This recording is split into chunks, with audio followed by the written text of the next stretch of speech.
noter correction de la série numéro 1, onde mécanique progressive.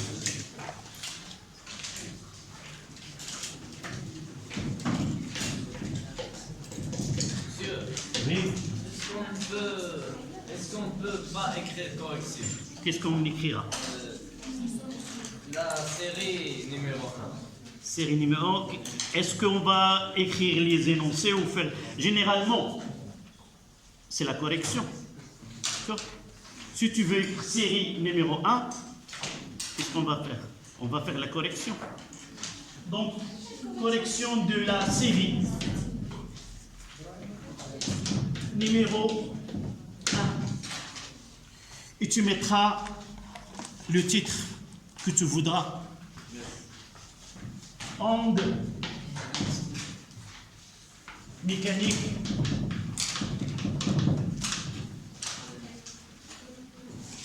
progressive.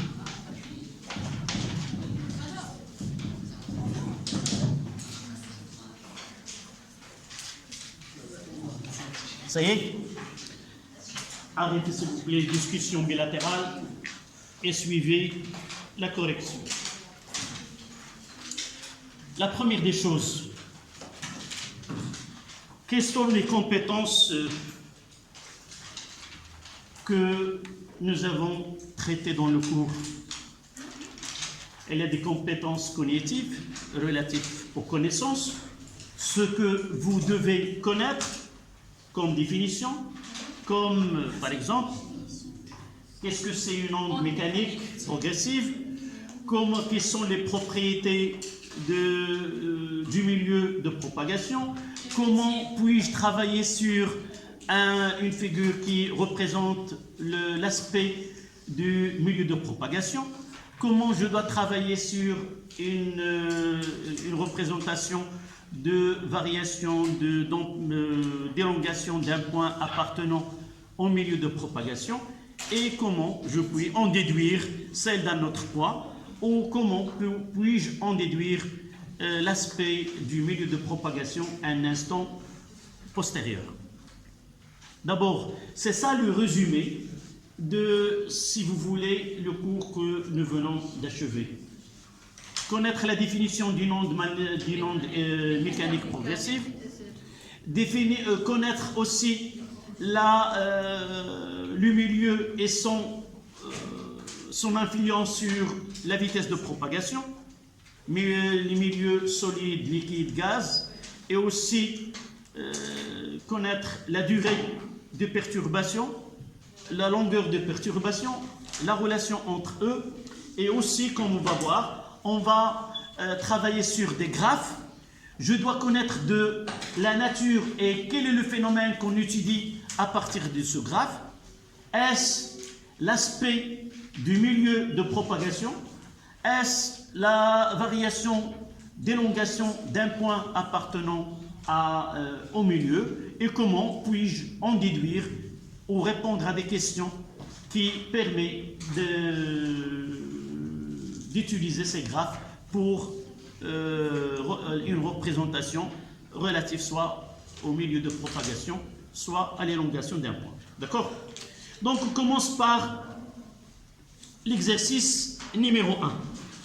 Sur une canalisation en acier dans laquelle circule de l'eau, on provoque un choc à l'instant t égal à 0.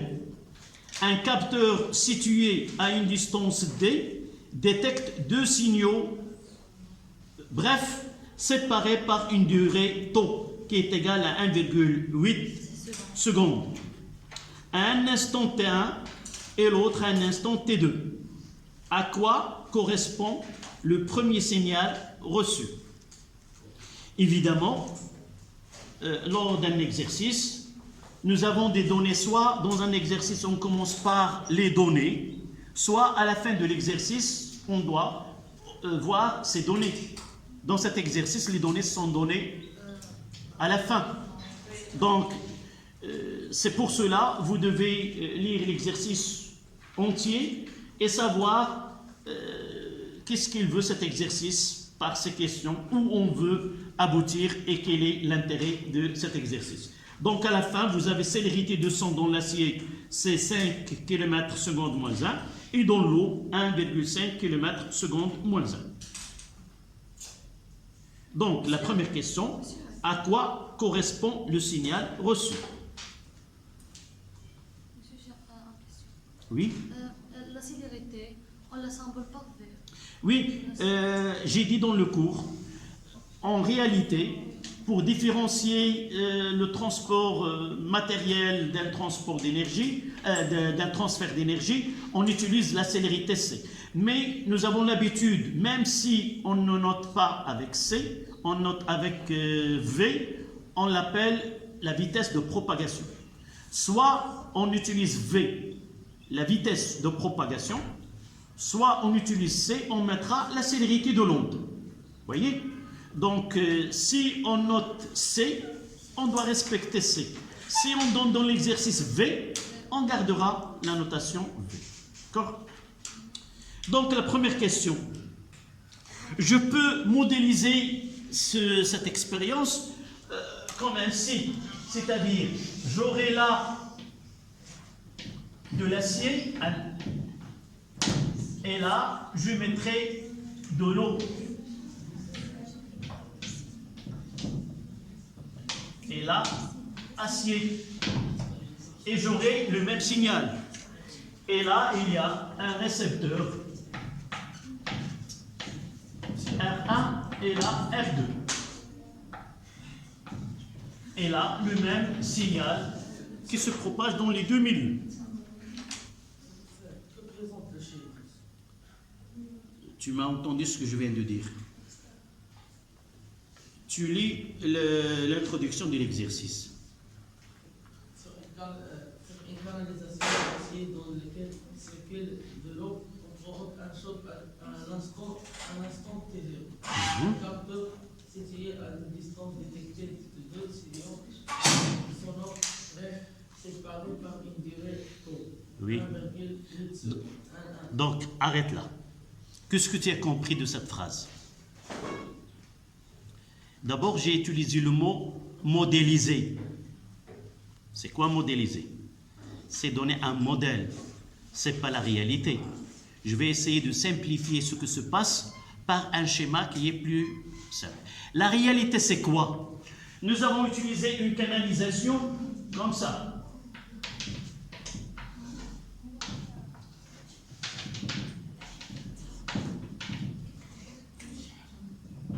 Qu'est-ce qu'il passe à l'intérieur là? De l'eau. Donc là, c'est eau. Et là, c'est l'acier.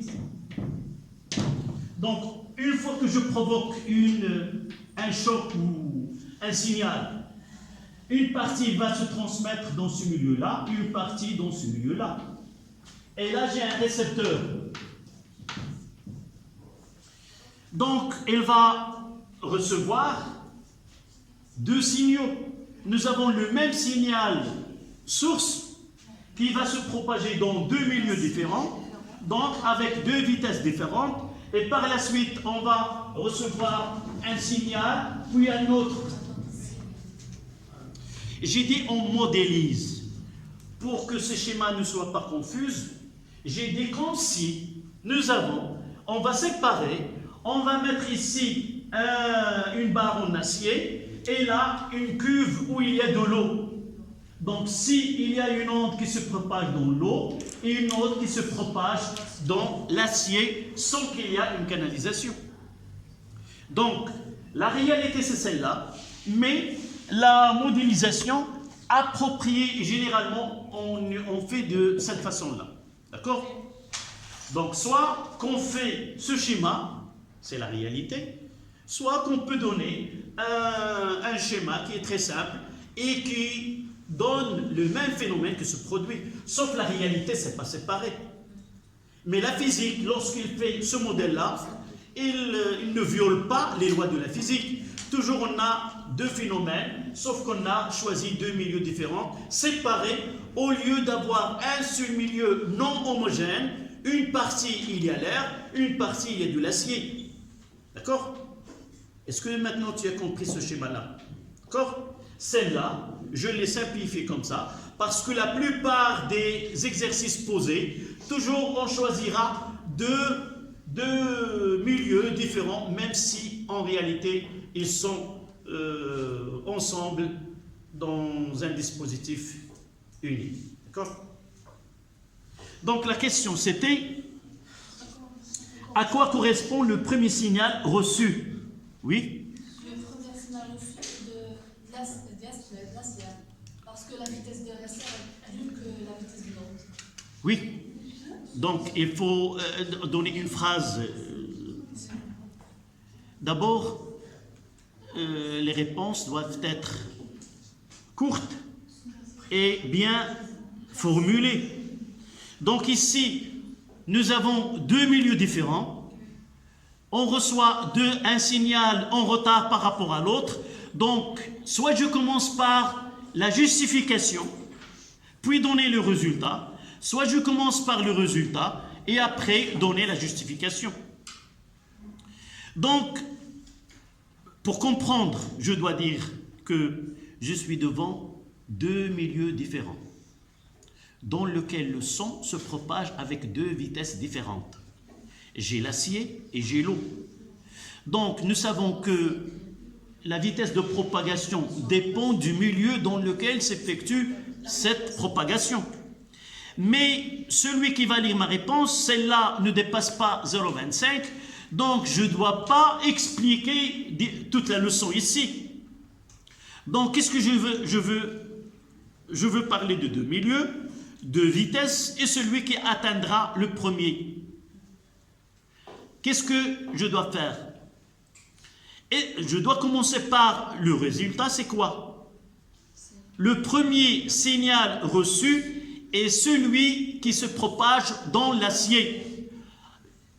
Juste après, on recevra le signal qui se propage dans l'eau.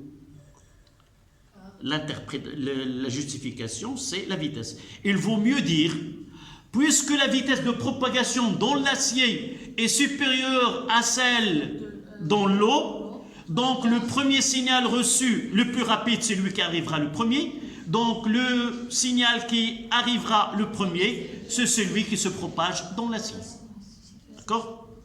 Donc avant d'écrire une phrase, je dois formuler, je dois essayer de donner une réponse qui est cohérente et justifiée. Sans justification, la réponse n'est pas complète. Monsieur, on peut écrire que la vitesse de l'acier. Oui. On sait que la vitesse du solide est supérieure de la vitesse. Oui, mais là on est, ce solide et ce liquide sont connus. Il vaut mieux d'utiliser leur nom. D'accord? Oui. Là, c'est une information que nous avons dans le cours. La vitesse dans un solide est supérieure à dans un liquide. Mais si on demande de comparer l'état physique des deux milieux, mais là, il vaut mieux de dire. Oui. J'ai compris ce qu'elle voudrait dire. Je crois qu'elle voudrait dire on a la vitesse de propagation dans un solide est plus supérieure qu'à dans un liquide. Et on a l'acier un milieu de propagation solide et l'eau un milieu de propagation liquide. Donc la vitesse de propagation dans l'acier est supérieure à de l'eau. Et d'où on a le premier signal reçu correspondant aux propagations dans l'acier. Celle-là, cette réponse, si je veux كيف يقولوا المصريين الإجابة بالتفصيل الممل. C'est ça la réponse.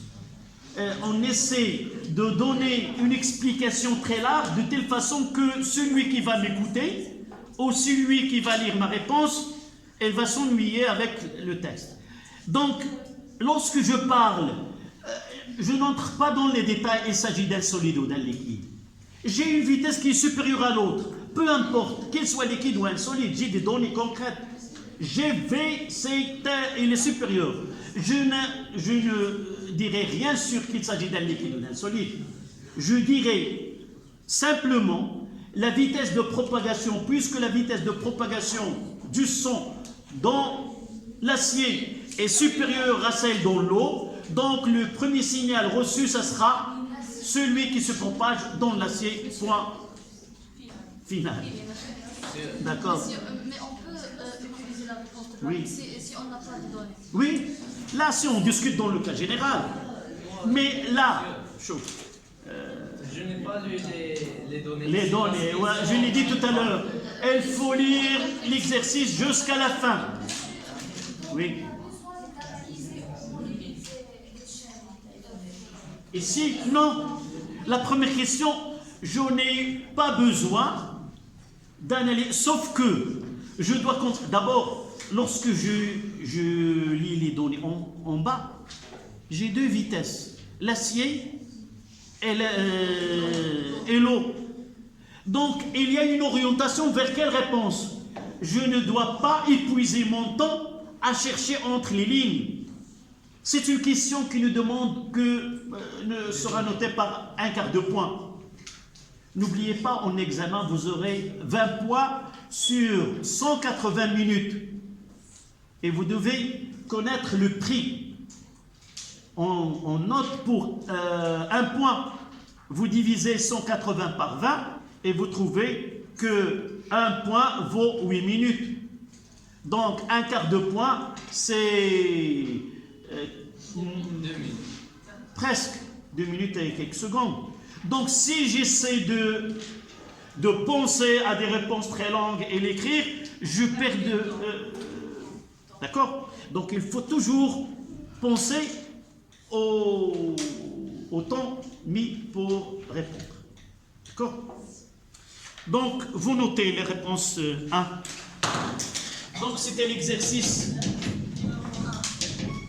numéro 1.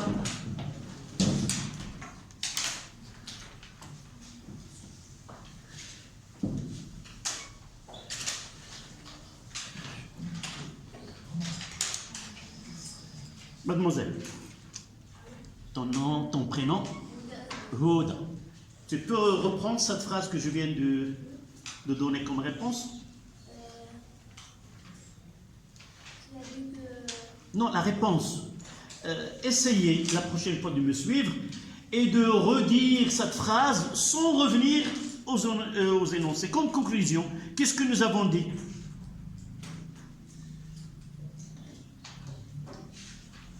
Non, j'ai rien dit tu ne trouveras pas cette phrase sur la feuille. on sait que c'est l'arrêté de sombre la cire et plus grande que la. On dira puisque la vitesse ou l'accélération, tu peux utiliser la vitesse de propagation ou tu peux utiliser la célérité. Puisque la célérité dans l'acier, tu continues. Donc, la célérité de l'eau. Mhm. Donc, Le signal, le premier signal reçu, c'est celui qui se propage dans l'acier. Et donc écrivez cette réponse. Oui. D'abord, essaie de t'exprimer, quoi qu'il soit, tu essaies de parler en français. Quoi qu'il soit, on apprend ensemble. Même parfois, je trouve des difficultés à trouver des phrases. C'est pas grave, on fait la physique. Essaie de me parler. Si on est obligé de donner l'explication. واش انت تبارك الله وراك عارف اصاحبي ولا كتحشم الدويبه. Donc on est obligé d'apprendre une langue à partir de la physique. Est-ce qu'on est obligé de faire cette justification pour répondre à cette question? Oui. D'abord, quelle est la question, s'il te plaît? À quoi correspond le premier? Donc je dois trancher dans quel est ce signal. Le signal qui arrivera le premier, je dois dire celui qui se propage dans l'acier ou celui qui se propage dans l'eau. Donc c'est ça la réponse. Donc la phrase, la réponse, le signal reçu le premier, ça sera celui qui se propage dans l'acier. Pourquoi? Parce que la vitesse de propagation dans l'acier est supérieure à celle dans l'eau. N'oubliez pas qu'on a la même distance. Et celui qui a la plus grande vitesse arrivera le premier. Comme une voiture avec une bicyclette, pour traverser ou pour parcourir la même distance, c'est la voiture qui arrivera la première et juste après la bicyclette. D'accord? Donc celui qui a la plus grande vitesse, sans oublier qu'on a la même distance, il faut la signaler. Mais dans ce cas-là, c'est parmi les données.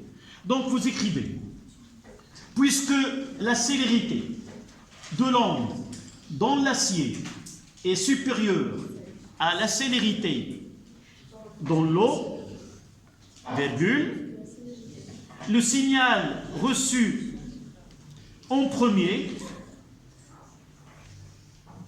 puisque la célérité de l'onde dans l'acier est supérieure à la célérité dans l'eau, le premier signal reçu, le premier signal reçu est celui qui se propage dans l'acier.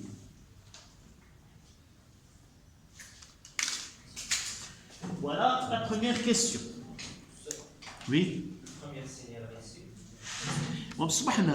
Et celui qui se propage. Chauffe.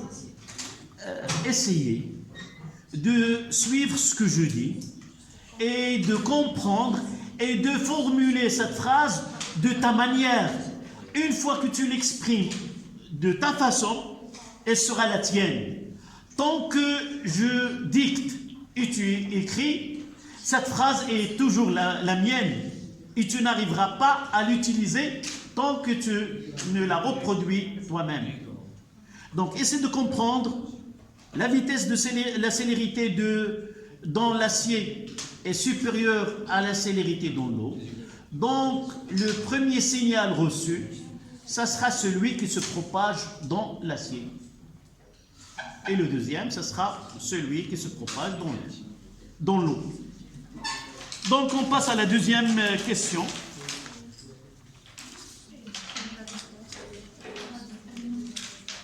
La deuxième question, quelle est? Je dois avoir là.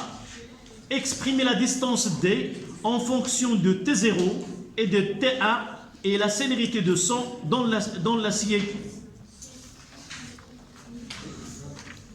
D'accord? Donc le signal qui se propage dans l'acier a la vitesse C acier. On va mettre CA. Et l'autre, CE. Oui? On a D égale à. On a V égale à l'acier, T égale à D sur T1 moins T0. Oui. Donc, D égale à. Donc là, c'est de la mathématique. Est-ce que tu peux le faire au tableau? Non? Oui, tu peux. Voilà, je laisserai.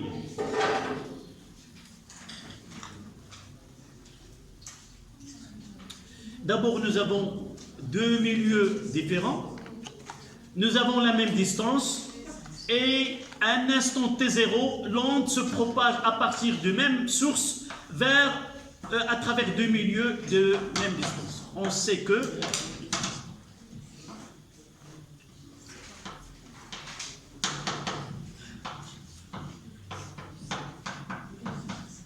d'accord?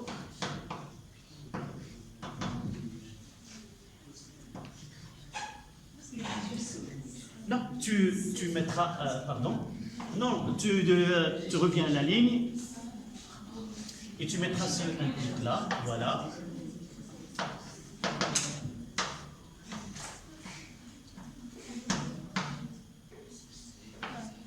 Voilà, c'est T1 moins T0.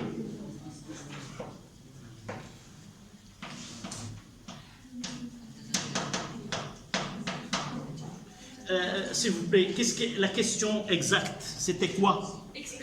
Exprimer. Non, exprimer, c'est-à-dire expression littéraire en lettres.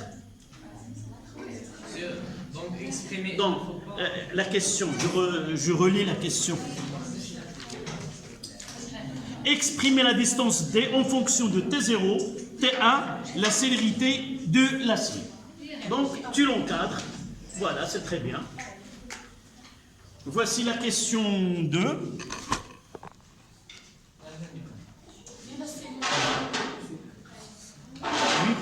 Oui, tu passes à la troisième question. Mademoiselle, et juste après, tu peux passer par le... Vous allez passer tous les deux. Celle, elle a pris une grande... Voilà. Donc la troisième question. Exprimer D en fonction de T0 et de T2 et la célérité de l'eau. Voilà. C'est la même formule. T2 moins T0.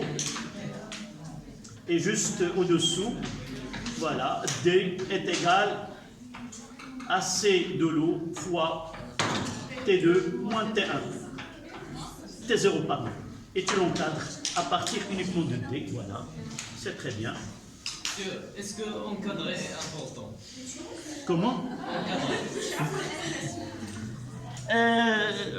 Merci, mademoiselle. Encadrer, je parle de moi-même lorsque je corrige les feuilles. Parfois, On ne voit pas la réponse. si je vois la réponse encadrée et qu'elle est juste, automatiquement, je vois que le procédé il est correct. Si vous ne faites pas encadrer, celui qui corrige, il voit et doit suivre toutes les étapes, et parfois il peut détecter quoi? Des anomalies ou des erreurs. Mais une fois que tu encadres, généralement ça c'est... Il vaut mieux d'encadrer pour faciliter la tâche au correcteur et gagner par quoi? Exprimer la distance D en fonction de T0 et T2. Et la quatrième, déterminer la distance D. Monsieur, la distance, on doit la calculer par quelle expression? À partir de là. Oui, les deux expressions sont de... Oui, mais là, en fonction, déterminer la distance D. On va la calculer.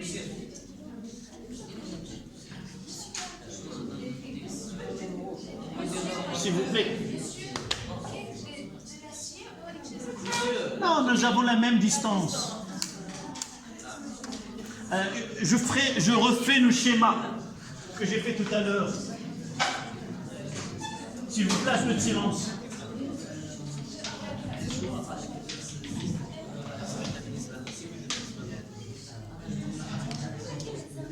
Un peu de silence, s'il vous plaît. Là, c'est l'eau. Et là, c'est l'acier. D'accord? Mais calculer la distance D, oui, ta question. Oui, tu veux répondre. La distance de C égale à l'ensemble de... Là, L'ensemble. oui, avant de répondre, je dois discuter d'abord quelle est la grandeur demandée, quelles sont les réponses que j'ai et quelles sont les données. Calculer, ça demande des valeurs numériques connues. Là, nous avons C de l'eau, C de l'air. Mais T1 et T2, nous n'avons pas ni T1 ni T2, ni T0. Qu'est-ce que nous avons comme données? Taux. Donc, nous devons faire apparaître, à partir de ces deux relations, taux. D'accord? Donc, de là, je peux essayer de faire apparaître taux dans les deux, à partir de ces deux relations. D'accord? Donc, c'est la question 4. Qu'est-ce que je peux écrire? On sait. Dites-moi ce qu'on sait. Que taux est égal à quoi? La distance Non, son expression. Celui qui arrivera le dernier, le plus grand moins le plus petit. Le plus grand c'est T2, c'est dans l'eau, donc c'est T2 moins T1.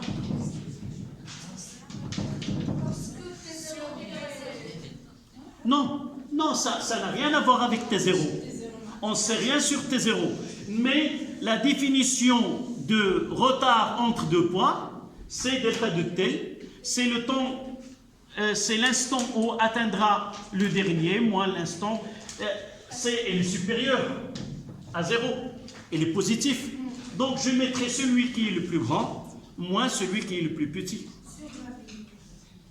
Non, là c'est la définition de taux. Maintenant, je dois faire apparaître. On a ici que taux égale 1,8 secondes. Et pour Voilà. On t'attend. est-ce qu'il est entre les deux ou... Et si on essaie de savoir comment travailler sur une question qui est composée, ce n'est pas une question qui est directe. Direct, c'est quoi? Nous avons une distance, nous avons taux, nous avons une vitesse et le calcul, ça sera facile. Là, nous avons des relations où n'apparaîtra pas taux d'une façon directe.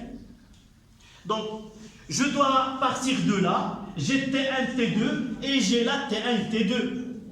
Qu'est-ce que je vais faire? Je vais mettre que ce taux est égal à T2 moins T0 plus moins T1 plus moins T0. Est-ce que vous êtes d'accord? J'ai fait moins T0 plus T0. Celle-là, c'est celle-là. Si j'enlève les parenthèses, j'aurai quoi? Vous êtes d'accord? Et celle-là, où je vais les trouver? Donc, je vais noter celle-là, relation 1, et là, la relation 2. La relation 1 me donne quoi? Ce T1 moins T0 est égal à quoi? À D sur C de acier. Et la relation 2 me donne T2 moins T0 est égal à D sur C O. Vous êtes d'accord? Vous pouvez continuer. Donc, prenez le début de la question et essayez de compléter. Oui. T est plus grand que T1 parce que l'eau est plus que l'eau. T2, c'est dans l'eau. Yak? Oui, Oui. oui, parce que l'eau est. Le signal mettra beaucoup de temps pour se propager dans l'eau. C'est l'exemple que j'ai donné tout à l'heure. Une bicyclette avec une voiture. On parcourt la même distance. La vitesse de la bicyclette elle est plus petite que la vitesse de la voiture. Celui qui arrivera le dernier, qui a un temps plus grand, et le retard, c'est T2 moins T1. Monsieur, ici on a T1 égale 20 secondes. Où? Ah, ça. Vous savez? Allez.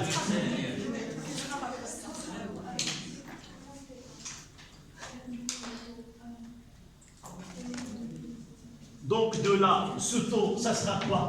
Dites-moi. Quelqu'un peut. C'est D sur C de O moins D sur C de l'acier. Je factorise avec D et j'aurai D1 sur C de O moins 1 sur C de l'acier. Et la dernière expression, sans que j'essaie de unifier là, je garderai que D est égal à O sur 1 sur C de l'eau moins 1 sur C de l'acier. Voilà. l'expression de monde.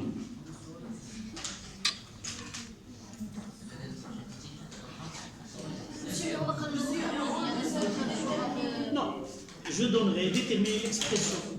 C'est celle-là. Ils ont dit la distance, pas l'expression.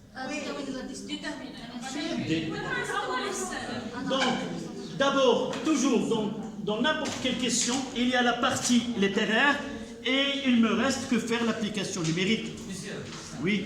pour l'application numérique, on a l'unité de la célérité, c'est kilomètres. La application numérique, mètres par seconde, je vais utiliser l'unité internationale.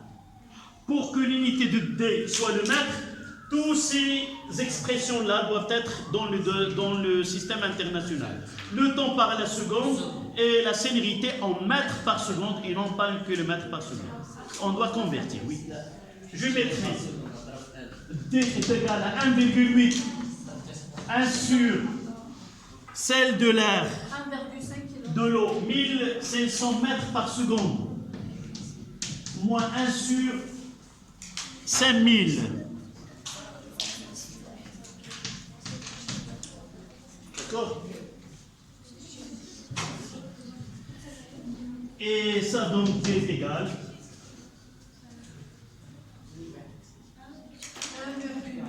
Non.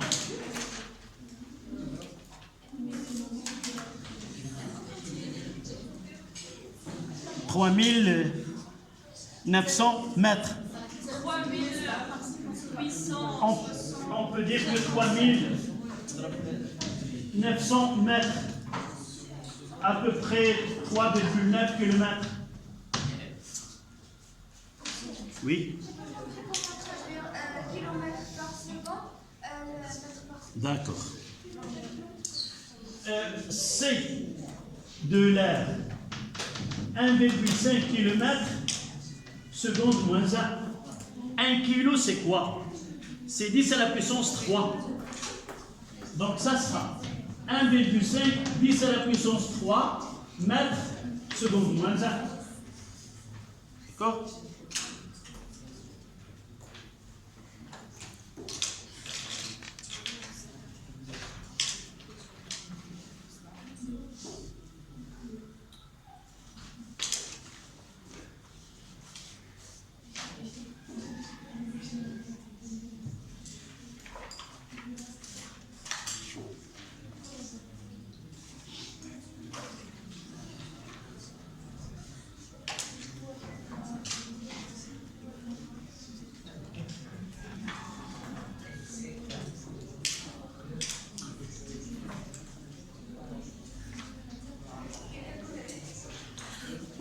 Donc on passe à l'exercice. C'était la dernière question? Oui. On passe à l'exercice numéro 2.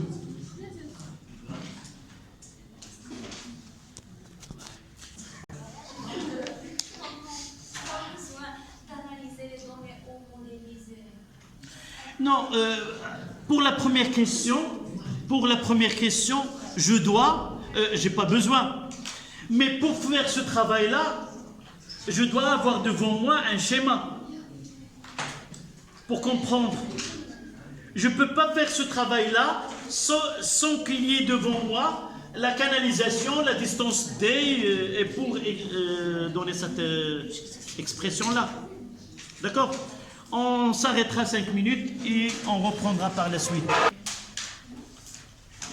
Deuxième exercice.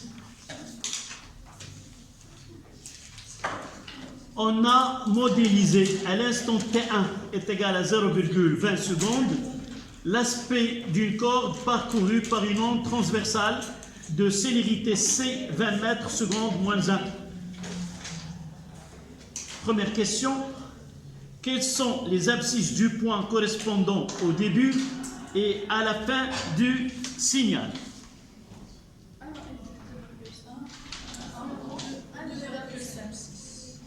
Oui. 1,2. D'abord, vous dites 1,5. La réponse c'est l'abscisse du... Correspondant, des points correspondants D'abord, il y a le début de l'onde que nous avons déjà nommé. C'est quoi? C'est le front d'onde. Et la fin d'onde, on n'a rien donné comme nom. Oui. L'abscisse du point correspondant au début du signal est 1. Et l'abscisse correspondant... 1. Donc l'abscisse c'est 1. 1 c'est quoi? Une seconde, 1 mètre. 1 mètre. 1 mètre. Oui. Et l'abscisse du point correspondant à la fin du signal est 2,5 mètres. Nous avons déjà dit que, mademoiselle, tu fermes la porte. Merci.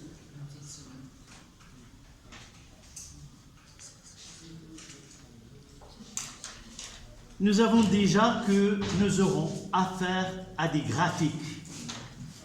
Et dans ces graphiques, on représente l'élongation des points, soit dans le milieu de propagation, c'est-à-dire en fonction de x ou en fonction de t. Et ça dépend de graphique qu'on a, nous devons le lire d'une façon correcte. Je vais reprendre les deux. Y en fonction du x à un instant t1, où là t1 il est connu, et là ça sera x. Par exemple, je mettrai celle-là. Et je peux avoir y d'un point m en fonction du temps, et je mettrai la t, et j'aurai, par exemple, cette représentation-là, M1. Et là, X1, elle est connue. C'est la première des choses que je... en fonction du temps. Toujours, j'aurai affaire à ces graphiques. Et je suis capable de donner une lecture physique à ces graphiques, cette représentation mathématique. D'accord? La première des choses, X, ça veut dire que là, j'ai une représentation graphique de l'aspect du milieu de propagation à un instant donné bien défini et connu.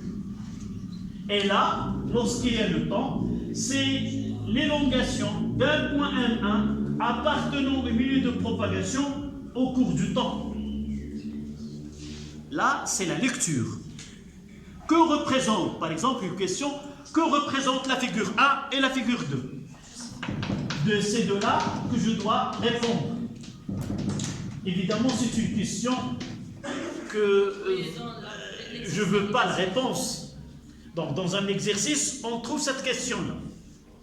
Donc, pour répondre, que représente, je dois avoir, toujours il y a l'élongation.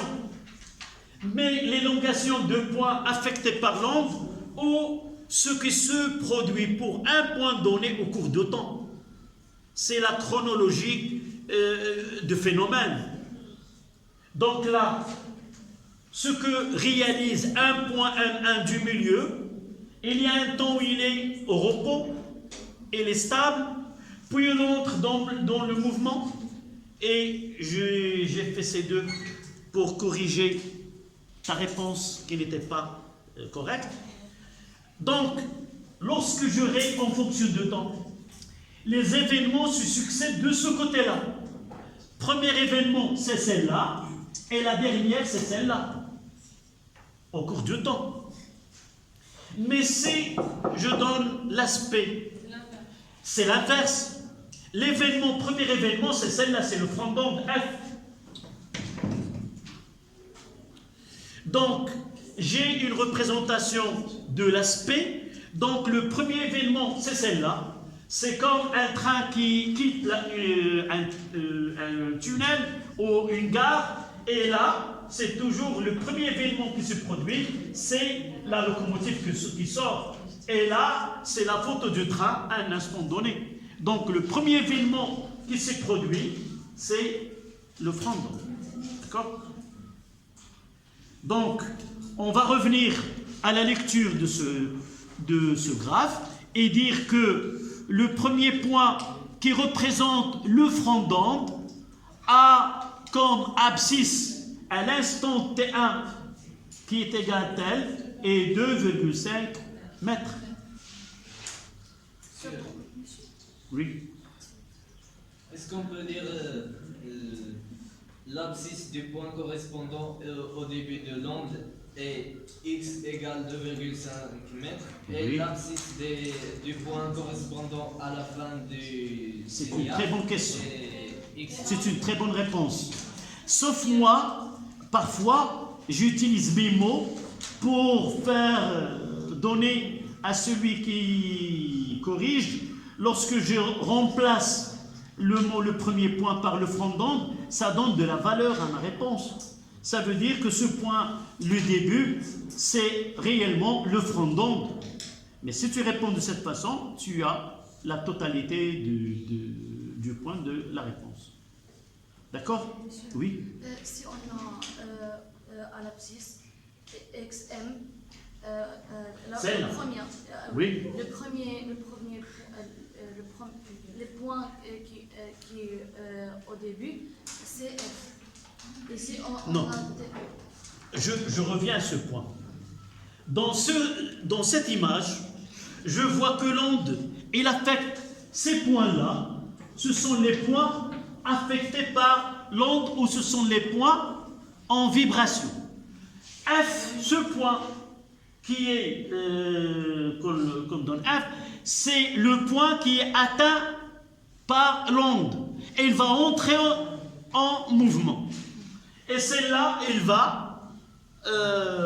elle vient de se stabiliser. Et les autres points sont en mouvement. Donc, pour la question de le premier événement, où on va utiliser cette notion, là, c'est pour calculer une vitesse, si j'ai un temps, et pour associer ce temps-là T1, je vais l'associer au front d'onde.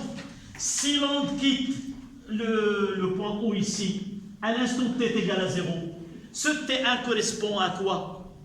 C'est l'instant où l'onde atteint le point que je nommais F d'abscisse X qui est dans cet exercice 2,5 mètres. D'accord? Donc cet instant T1, il est toujours, généralement, toujours lié à le temps mis. Voilà. On passe à la question suivante. À quelle date l'onde va-t-elle arriver à un point M d'abscisse X, d'abscisse 5 mètres? En déduire à quelle date la fin de l'onde va être arrivée en M? Oui. Qui peut passer au tableau, répondre? Tu passeras au tableau? D'accord? Je vais essayer.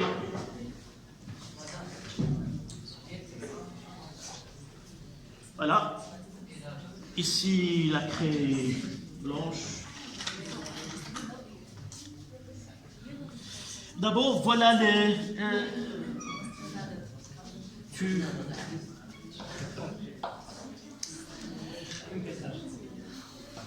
Tu discutes avec tes camarades. D'abord, quelles sont les données et comment j'arriverai à répondre? On a les données, la vitesse, La vitesse, oui. égale à 2 mètres par seconde, et on a la distance, et on va calculer le Est-ce qu'ils nous ont donné qu'à l'instant t est égal à 0, l'onde quitte la source? Quelles sont les données que nous avons? Nous avons T1.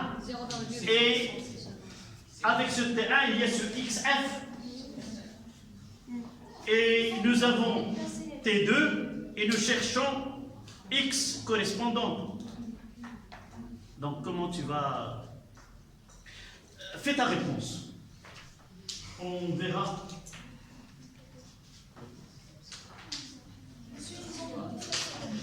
Oui. Quelle est la relation générale qu'on va utiliser? X est égal à V fois T. D'accord? Plus X0 qui est celle de la source. Mais on va essayer d'utiliser ce schéma qu'ils ont donné. C'est à l'instant T1. Le franc aura X qui est égal à tel. À l'instant T2, XF, il aura quoi? Celle que nous cherchons. Bien.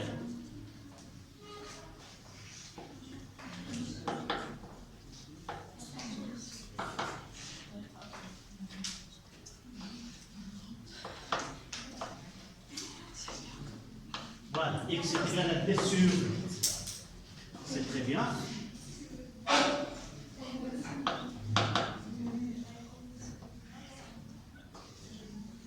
D est égal. D c'est donné, c'est 2 mètres par seconde. D'accord? 20 mètres, 20. Voilà. Et D c'est quoi?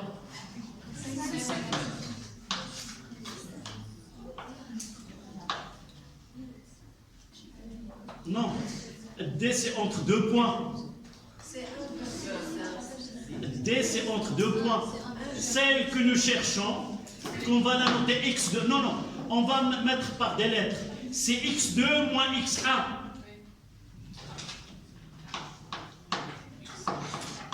Et delta de t au-dessous. Point, non, point à la ligne. Tu ne mets pas ce égal derrière. Voilà. C'est T2 moins T1.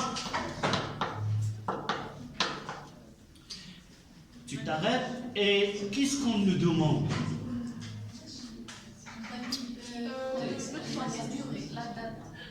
La date. C'est T2. Donc on demande T2. Donc tu reviens à la V est égal, tu exprimes par X1, X2 et ainsi de suite.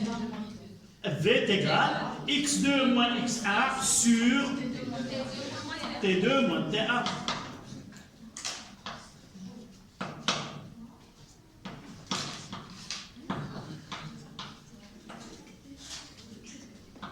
T2 moins T1. Comment? Non. Après, on va donner chaque grandeur sa valeur. D'accord? Non, X1, non. X1, c'est l'abscisse de franc à l'instant T1. C'est combien? C'est déjà dans le schéma. C'est 2,5. Et T1, c'est combien? C'est 0,20 secondes. 0,20 secondes. Et X2, c'est combien? C'est celle donnée. 5 mètres. Et on va chercher quoi? T2. T2. D'accord? Donc là, voilà, tu permets. Attends. Tu fais une permutation V avec T2 moins T1. T2 moins T1 est égal à quoi? Non, tu veux. Smith. Inès. Je veux T2 et T1. Donc, V, je peux permuter ces deux. D'accord? Tu permutes V avec T2 moins T1. T2 moins T1 est égal à X sur V. Et tu fais apparaître T2 est égal à quoi? Tu fais passer T1 de. Regarde. Tu as compris. Très très bien. Je ne parlerai pas.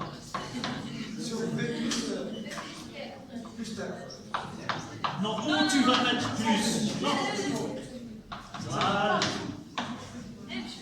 C'est difficile, mademoiselle. C'est difficile de passer au tableau pour s'habituer à parler de bon. Surtout vos camarades. Il y a du bruit, Ah oui, moi aussi. La première source de bruit, c'est moi. Je parle, j'essaie de vous guider et voilà. Application. C'est très bien.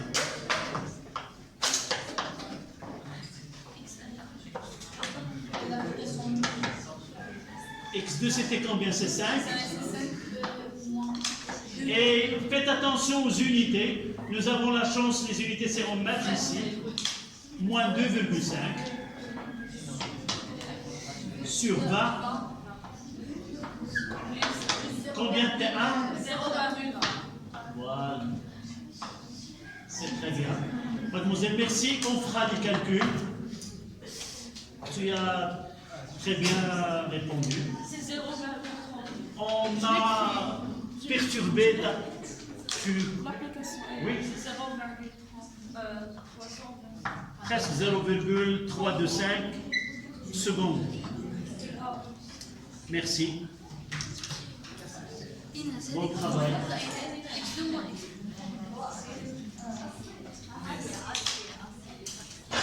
وكنعتذروا على الإزعاج. C'est difficile de faire un travail et devant toi plusieurs gens qui parlent en même temps. Il faut être armé d'une... Merci. Ah oui. Donc c'était... X1 et XM. X1 et XM. Non, là, il se demande S1, X2, sauf ici... XF. Oui. X1 et XM. Sauf ici, tu mettras que X1 est égal à 2,5 mètres, T1 est égal, c'est combien? C'est 0,20 secondes, X2 c'est à chercher, et X2 c'est 5 mètres, C'est T2. T2 à chercher.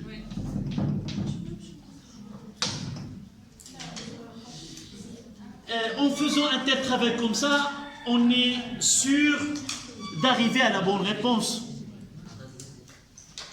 Donc choisir deux états différents, deux cas, et travailler sur.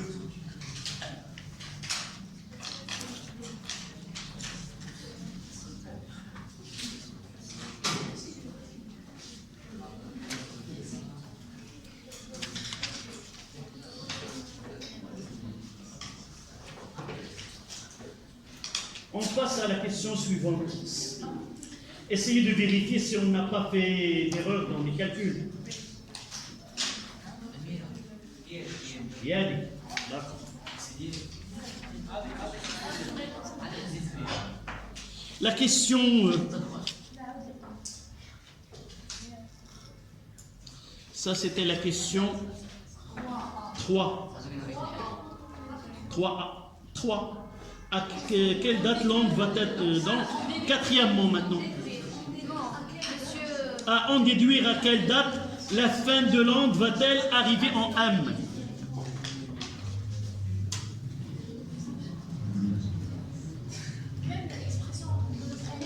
La fin de l'onde. Donc un point. Ça y est, vous avez terminé?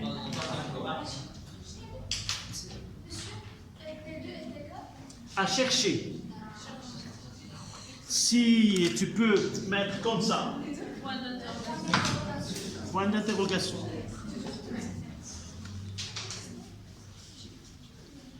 Cette déduction, on peut, avec beaucoup d'exercices, on peut répondre d'une façon plus simple. Lorsque l'onde atteint un point, il le quittera après, à l'instant t plus quoi? Plus delta de t.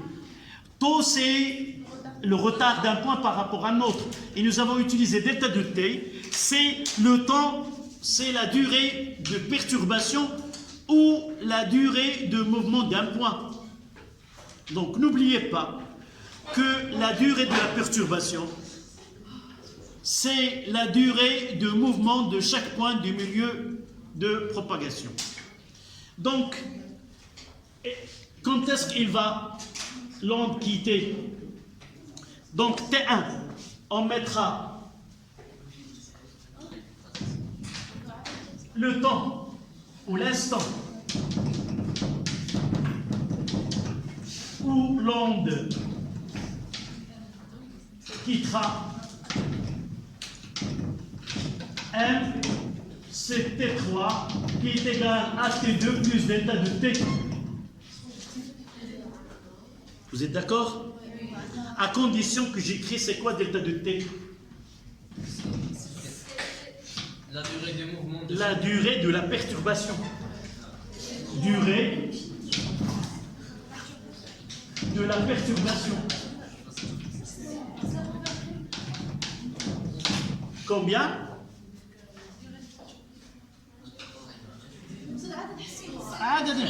Là, j'attends que quelqu'un me dise 0,1 ou quelque chose comme ça. C'est M sur C. D'accord, donc c'est delta de t. Nous avons que L est égal à V fois delta de t, ce qui donne delta de t est égal à L sur V. Et ce L, c'est combien? 1,5, nous l'avons déjà. 1,5 divisé par 20, c'est 7,5 10 moins.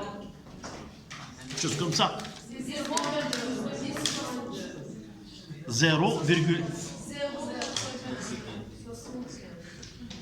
et en écriture scientifique, c'est 7,5 moins 2 secondes. Donc ce T2, ce T3 est égal.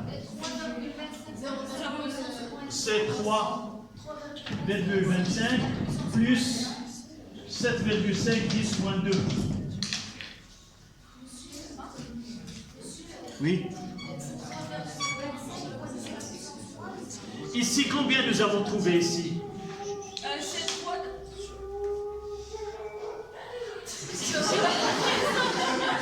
Je vous ai déjà...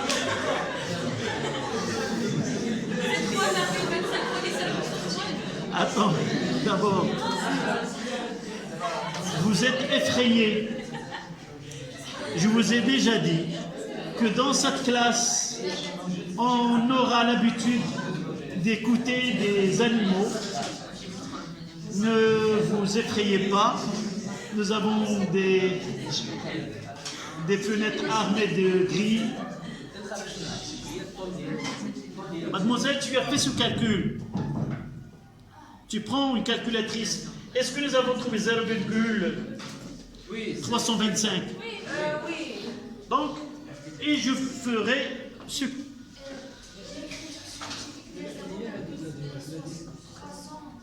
Oui, si on veut écrire une écriture scientifique, c'est 3,25 10 moins 1.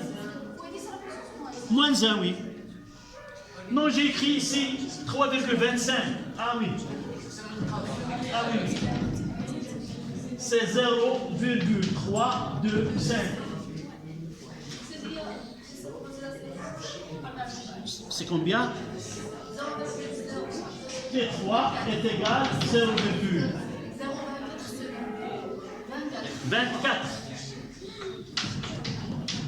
Voilà. S'il vous plaît. 0,0. Non. Nous avons 0,2332,5. Mademoiselle, j'utiliserai ma calculatrice.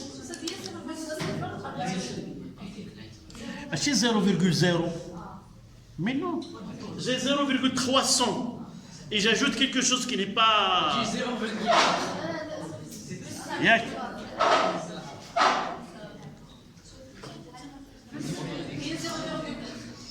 Il y a 0,4. C'est قنا.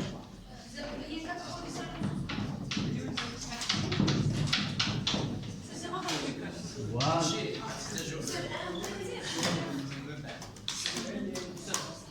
Oui. Il y a... Un peu de silence, s'il vous plaît.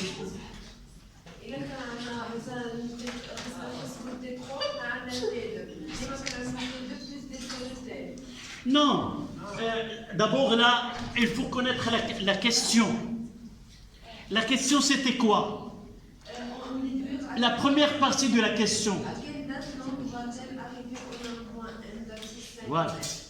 Donc, la première partie, à quelle date l'onde atteindra le point, donc le début. Nous savons que l'onde, lorsqu'elle atteint un point, elle va durer ce point, elle va durer, cette onde, elle va durer dans ce point. Elle va la mettre en mouvement. et après un certain temps, il va la quitter.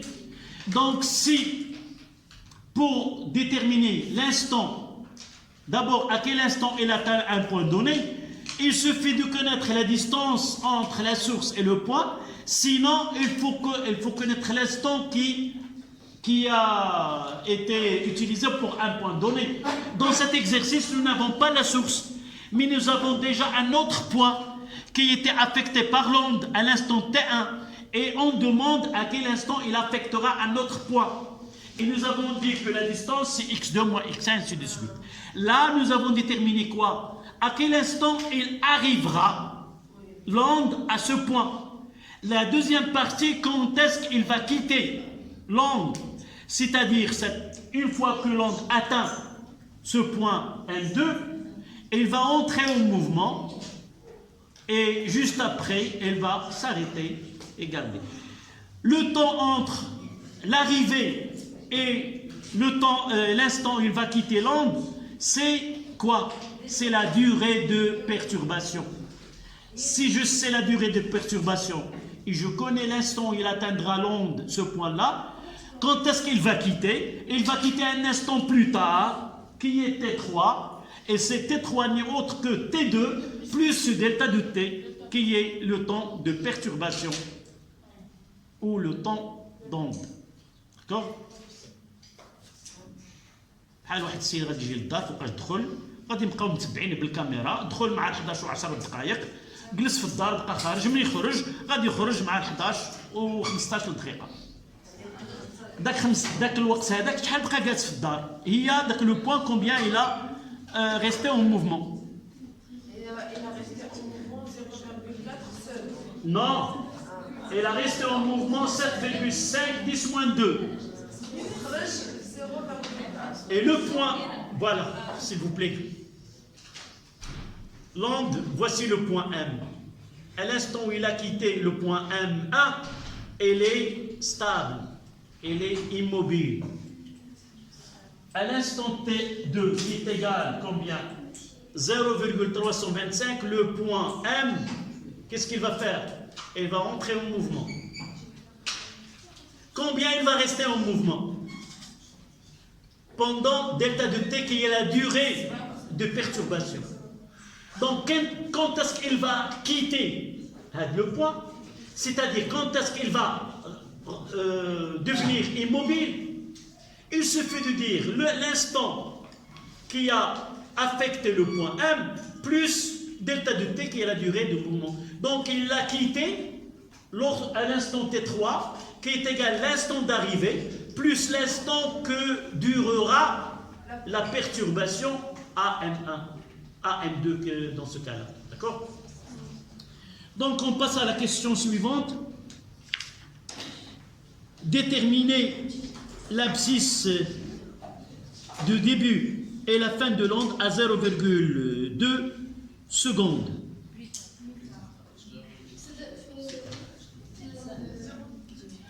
On est à la question 4. Oui. Les abscisses du début, on fait T2 plus delta T.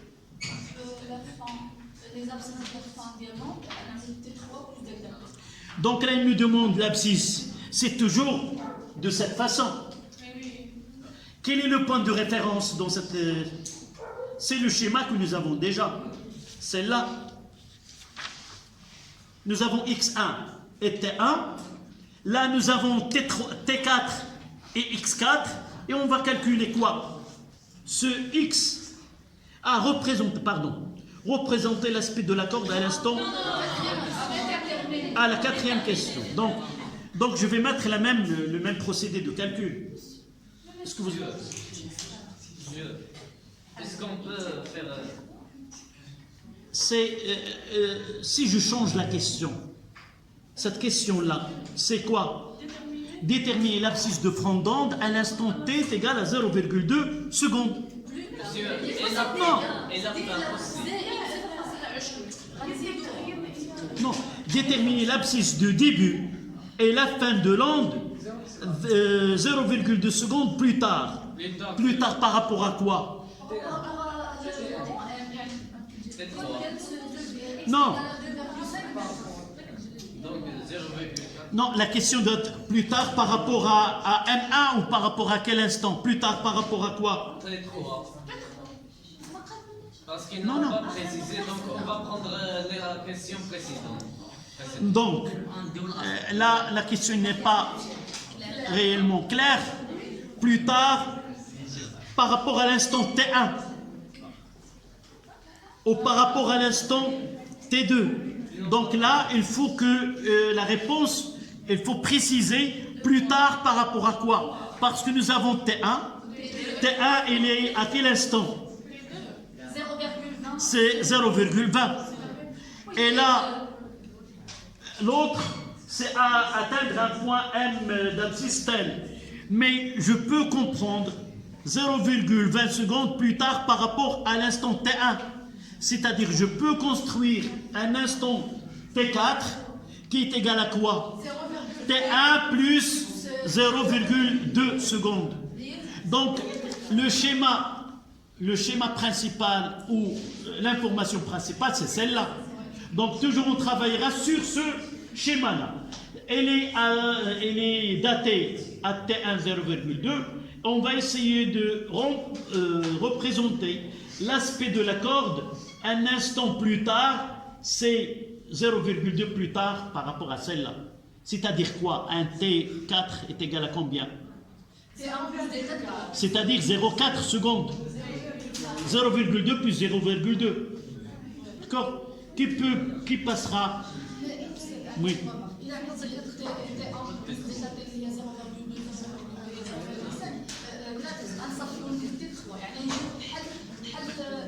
Oui.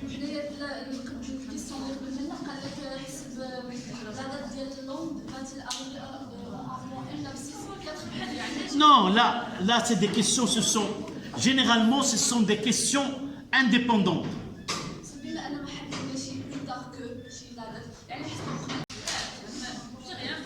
Tu as rien? C'est pour cela on va faire un petit schéma. On va faire un petit schéma. D'accord? Et mademoiselle, tu as dit tout à l'heure pourquoi on doit faire un schéma. En physique, parfois, on doit faire un petit schéma pour comprendre.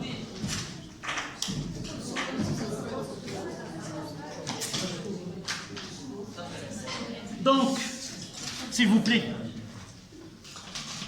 à l'instant T1, mademoiselle, arrêtez de parler, sinon vous allez quitter la salle. D'accord? Donc l'instant T1 est égal à 0,2 secondes. Nous avons ici c'est 2,5 et là c'est 1. Là x en mètres. À l'instant T2 que nous avons, T2 nous l'avons calculé 0,325 secondes. Et nous avons ici, quelle est l'abscisse? X, là c'est X1. Et là c'est X2, c'était combien? 5 mètres.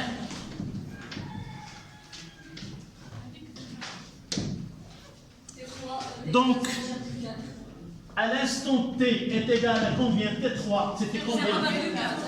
0,4 secondes. Qu'est-ce que nous avons ici? Où se trouvera? Non. Non, non. Je vais représenter l'aspect. C'est quoi? Donc j'aurai comme ça. À l'instant T est égal à 0,4, l'onde qui était là, elle va quitter ce point. Donc, quel est le front d'onde ici dans ce cas-là? Quelle est la longueur de perturbation dans cet exercice? Nous avons 1,5. Quelle est l'abscisse de ce point? C'est 6,5.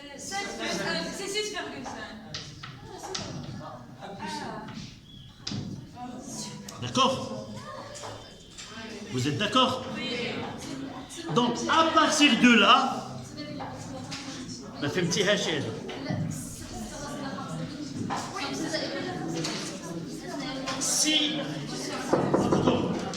si la fin atteindra là, on fait une translation de combien?